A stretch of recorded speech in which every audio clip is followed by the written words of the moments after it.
साथ हैं एलजेपी पारस पार्टी के सुप्रीमो पशुपति पारस जी। इनसे बात करते हैं कि बिहार में जो राजनीतिक उथल पुथल मचा हुआ है उस पर इनकी क्या प्रतिक्रिया है।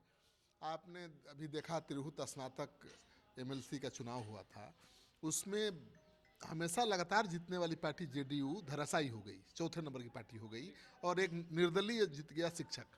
देखिए, सबसे पहले तो जो व्यक्ति चुनाव जीते हैं मैं उनको बधाई देता हूं और तिरहुत स्नातक क्षेत्र के जितने भी हमारे मतदाता हैं मैं उनको भी बधाई देता हूं कि वहां लड़ाई थी गरीब और अमीर की, तो गरीब की जीत हुई, अमीर की हार हुई। मतलब नोट पर लोकतंत्र भारी पड़ा। मैं नोट पर गरीब की जीत हुई और अमीर की हार हुई। अब इसका अर्थ आप समझते रहिए। मतलब वहाँ गरीब कौन था, अमीर कौन? जो जीता वो गरीब है, जो लोग हारे वो लोग अमीर हैं। लेकिन वहाँ तो सहयोगी दलों ने भी खेला किया ना। अब एलजेपी से भी उम्मीदवार खड़ा हो गया, पार्टी का नेता खड़ा हो गया और उसने बहुत नुकसान पहुँचाया।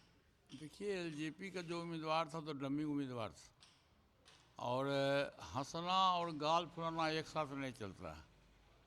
एक तरफ आप जदयू के उम्मीदवार का पीठ ठोक रहे हैं, आशीर्वाद दे रहे हैं, और एक तरफ निर्दलीय उम्मीदवारों को भी आशीर्वाद दे रहे हैं। तो जनता इस बात को समझती है, जनता अब इतना बेवकूफ़ नहीं है।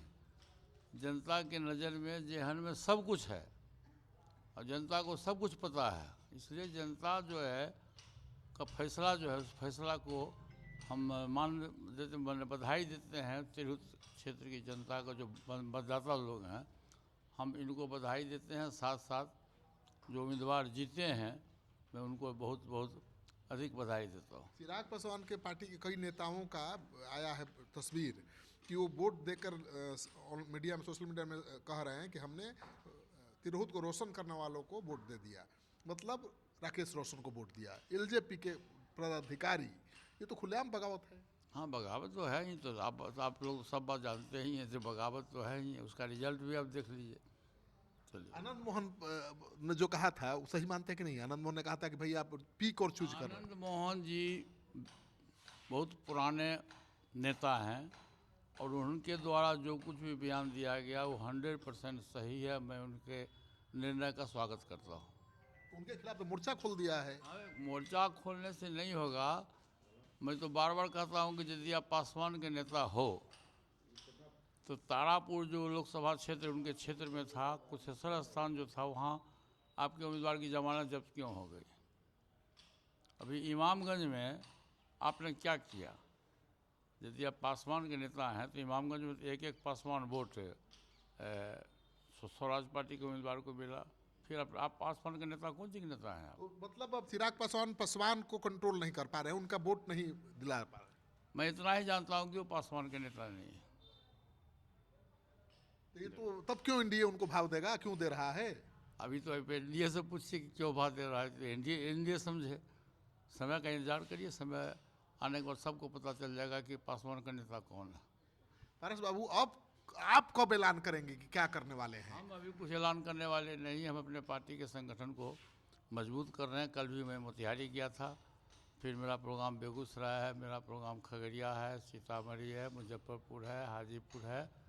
ये सब जगह हम लोग घूमेंगे और सब जगह हमारा जो वर्कर्स है हम अपने पार्टी के संगठन को मजबूत करेंगे। और सदस्यता अभियान हम लोगों ने शुरू किया। मार्च के बाद अभी हमारी तैयारी 243 सीट पर है। मार्च के बाद जैसा सिचुएशन होगा हम अपने पार्टी के कार्य समिति की बैठक बुलाएंगे। पार्लियामेंट्री बोर्ड जो हमारा सेंट्रल पार्लियामेंट्री बोर्ड है, जिसके अध्यक्ष आदरणीय श्री सूरजभान सिंह जी हैं, हम उस बैठक बुलाएंगे। बैठक में जो सर्वसम्मति से हमारी पार्टी का फैसला होगा वो फैसला को हम मानेंगे। चिराग पासवान इतने महत्वाकांक्षी हैं कि वो तो मुख्यमंत्री बनने के लिए या बड़ा पद पाने के लिए, ज़्यादा सीट लेने के लिए आरजेडी के साथ भी जा सकते हैं, ऐसे कहा। आप तो उनसे पूछिए भाई, ये भी प्रश्न आप हमसे क्यों पूछते हैं? No comments. आपसे ज़्यादा कौन जानता है भतीजे को? No comments, no comments. भाग सकते हैं कहीं? मैं कुछ समझ में कुछ नहीं बता सकता। अरे आपको धोखा दिए तो पार्टी को नहीं दे सकते? मैंने आपको कहा ना कि आप उनसे पूछिए प्रश्न कि उनका भविष्य की राजनीति क्या है, भविष्य की रणनीति क्या है, ये उनसे पूछिए। हम उससे पूछिएगा तो हम अपने दल के बारे में बोलेंगे, दूसरे दल के बारे में हम क्यों बोलने जाएंगे?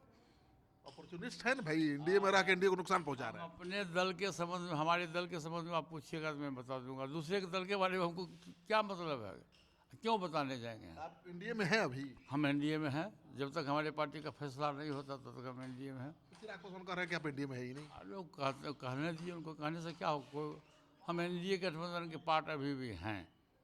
चलिए, तो आप सुन रहे थे पशुपति पारस जी को, ये कह रहे हैं कि हम अभी भी एनडीए के पार्ट हैं।